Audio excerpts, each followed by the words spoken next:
اگر آپ کو ایمان اور یقین حاصل ہو تو پھر دعا کریں اللہ اس پر استقامت عطا فرمائے، پھر اس پہ ڈٹ جائے۔ نبی پاک صلی اللہ علیہ وسلم نے فرمایا میں اس بات کا خوف نہیں کرتا کہ میری امت کمزور ہو جائے گی، اس بات کا ڈر نہیں کہ پیسے ختم ہو جائیں، نہ یہ خوف ہے کہ بھوکی مرے گی۔ حضور کس بات کا خوف ہے؟ تو نبی پاک نے فرمایا خوف یہ ہے کہ ان کا یقین کمزور ہو جائے گا۔ یاد رکھیں اگر اعتبار نہ ہو تو گھر نہیں چلتا، تو اگر اللہ رسول پر یقین کامل نہ ہو تو پھر بندہ مسجد نہیں آ سکتا، پھر اس کا دین نہیں چلتا، پھر اس کے لیے مشکل ہے نماز، پھر اس کے لیے مشکل ہے راہ خدا میں خرچ کرنا۔ میرے نبی پاک نے فرمایا یوں نہ کہا کر کہ یا اللہ چاہے تو دے چاہے تو نہ دے، جب مالک سے مانگ تو کہا کر یا اللہ تجھی سے مانگنا ہے، میں لے کے اٹھوں گا، تو مجھے دے گا۔ فرمایا جتنا تیرا یقین کامل ہوگا اتنا ہی اللہ تجھے جھولی بھر کے عطا فرمائے گا۔ کمزور سا مسلمان، لڑکھڑاتا سا مسلمان دیکھتا ہوں کرتا ہوں، اور یہ بھی نہ دیکھا کریں بھائی ایمان یقین کو استقامت کے درجے پہ لیں، یہ نہ دیکھا کریں کہ وہ کیسے دے گا، وہ کسی وسیلے کا محتاج نہیں ہے، وسیلے کو پسند کرتا ہے، پر وسیلے کا محتاج وہ بغیر وسیلے کے بھی دے دیتا ہے۔ ہر آدمی ماں باپ کے ذریعے پیدا ہوتا ہے، اگر پیدا کرنا چاہے تو جناب عیسیٰ کو بغیر باپ کے پیدا کر دیتا ہے، اگر پیدا کرنا چاہے تو حضرت آدم کو بغیر ماں اور باپ کے پیدا کر دیتا ہے۔ جب یقین رکھیں، یقین قرآن مجید پڑھیے، حضرت موسیٰ علیہ السلام فرعون کے دربار میں کھڑے ہیں، چاروں جانب دشمن ہی دشمن ہے،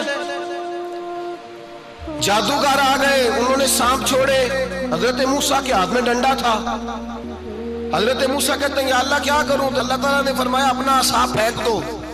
کہنا چاہیے تھا نا کہ یا اللہ ایک ہی تو شے ہے، اتنے سانپ ہے، بچانے کے لیے ڈنڈا ہے وہ پھینک دوں؟ ڈنڈا پھینکا جاتا ہے، سانپ کو دیکھ کر کے قابو کیا جاتا ہے۔ یہ میرا اور آپ کا ذوق ہے نا، لیکن انبیاء کرام کا انداز ملاحظہ کیجئے میرے عزیزو۔ اللہ فرماتے ہیں ڈنڈا، اے موسیٰ ڈال دے اپنا عصا، پہلے نہیں فرمایا کہ سانپ بن جائے گا، فرمایا بس تو ڈال دے۔ میں اور آپ ہوتے ہیں تو سام سامنے ہے، ڈنڈا ہاتھ میں ہے، ہم کہیں گے عجیب بات ہے، یہی تو دفاع کی چیز ہے، اسی کو ڈال دوں تو بچوں گا کیسے؟ کہا ڈال دو، تو حضرت موسیٰ نے ڈال دیا، کہا میرے رب کا حکم ہے تو میرے لیے بہتر ہی ہوگا۔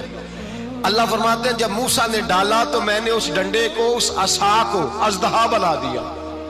اب کبھی عصا بھی اژدہا بنے، کبھی چھڑی بھی بہت بڑا اژدہا بنی ہے، لیکن قرآن کہتا ہے جناب موسیٰ نے ڈالا تو اللہ نے اژدہا، بلکہ اس سے پیچھے چلیے، عورتیں کمزور یقین کی ہوتی ہیں نا، جناب موسیٰ پیدا ہوئے تو اللہ فرماتے ہیں میں نے موسیٰ کی ماں کے دل میں بات ڈالی، ماں کے دل میں صندوق میں ڈال کے تو اس کو دریا میں بہا دے۔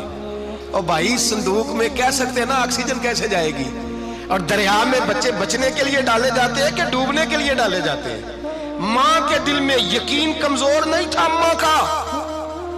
انبیاء کے ماں باپ موحد ہوتے ہیں، دین کو ماننے والے، ماں کے دل میں اللہ نے بات، اللہ قرآن میں کہتے میں نے وحی کی، میں نے القاء کیا، میں نے بات ڈالی۔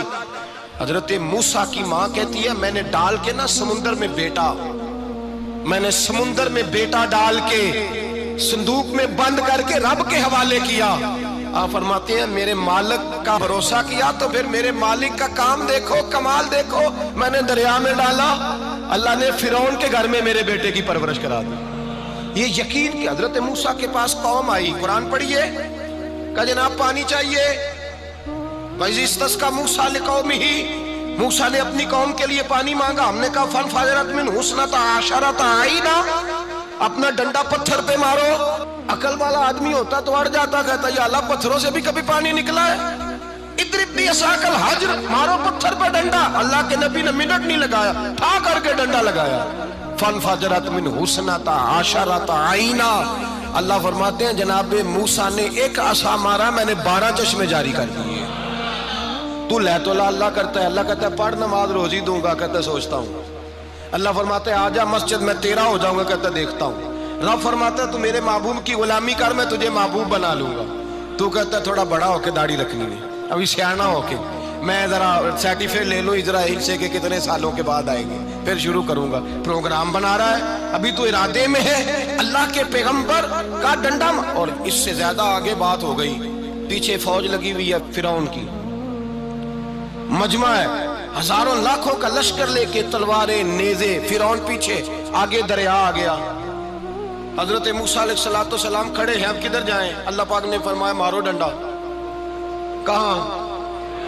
پانی پہ ڈنڈا مارو۔ اب حضرت موسیٰ علیہ السلام پانی پہ ڈنڈا مارے تو پانی ابھرے گا، اس سے زیادہ کیا ہوگا؟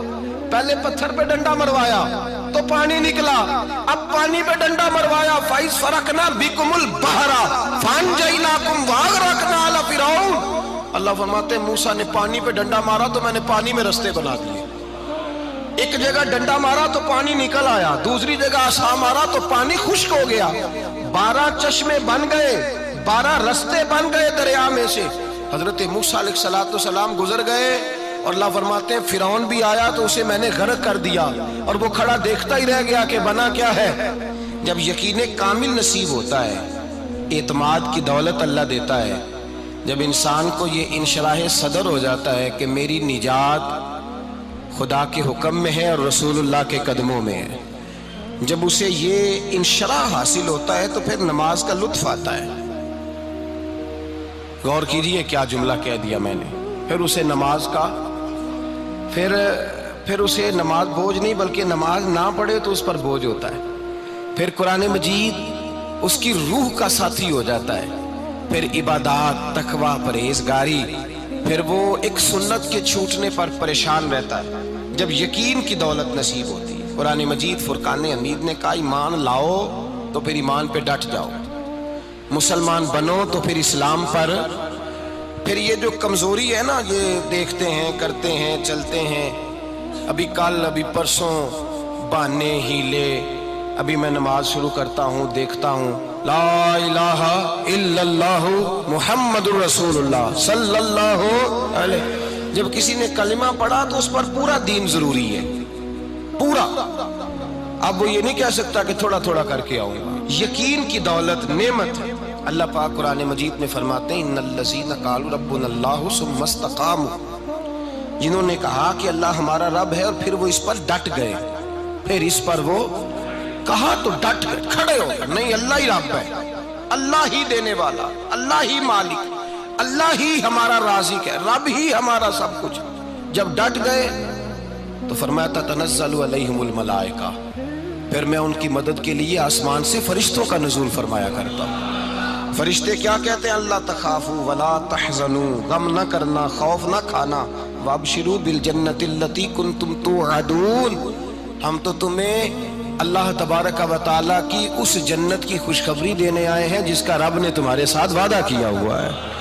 پھر فرشتوں کا نزول ہوتا ہے، لیکن شرط کیا ہے کہ ایمان لائے، اور پھر ایمان پر پھر یہ نہ سوچے کہ وہ کس طرح دے گا، وہ کیسے عطا کرے گا، وہ میری مدد کس طرح کرے گا، نظام کیسے چلے، ڈٹ جائے، کہے میرے اللہ کا حکم ہے تو میں نے حلال ہی کھانا ہے، میرے رب کا حکم ہے تو میں نے تھوڑے پہ گزارا کرنا ہے، میرے مالک کا حکم ہے تو میں نے اپنی جیب دیکھنی یا دوسرے کی نہیں دیکھنی، میرے رب کا حکم ہے تو میں نے اس کی اطاعت میں رہنا۔ جب ڈٹ جائے گا اللہ کے احکامات پر، جب ڈٹ جائے گا تو اللہ فرماتا ہے پھر میں تیری مدد کے لیے فرشتوں کا نزول کروں گا۔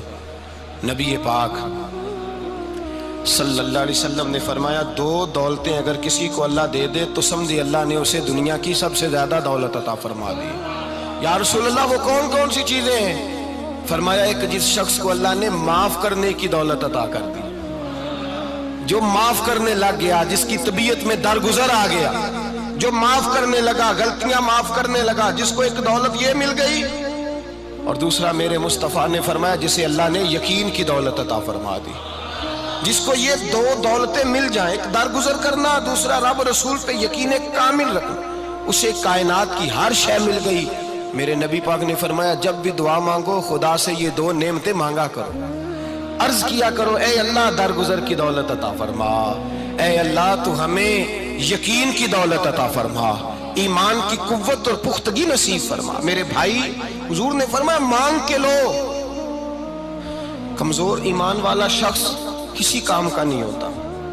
جس آدمی کے ذہن میں شک کا بیج ایک دفعہ جنم لیتا ہے وہ آدمی تو غلام سے بدتر ہے۔ بے کیف سجدہ، روٹھی روٹھی سی عبادت، اس کی زندگی کیفیات سے خالی ہے۔ جس شخص کو پتہ چل جائے نا لوگ میرے مخالف ہیں، اس کا تو سجن رہتا ہی کوئی نہیں۔ اصل بات یہ ہوتی ہے کہ یہاں سوچ بیٹھا ہے کہ دنیا میرے خلاف ہے، یہاں مخالفت یہاں بیٹھ گئی ہے، دو بندے باتیں کر رہے ہیں تو پریشان ہے، میرے خلاف ہی لگے ہوئے ہیں، میری ہی بات ہو رہی ہے، کیونکہ اصل تکلیف کہاں ہے؟ اور اگر یہاں یقین کامل ہو گیا نا کہ سارے مجھ سے پیار ہی کرتے ہیں، تو پھر دو بندوں کو بات کرتا دیکھیں گے تو یہی سوچے گا میری تعریفیں کر رہے ہیں۔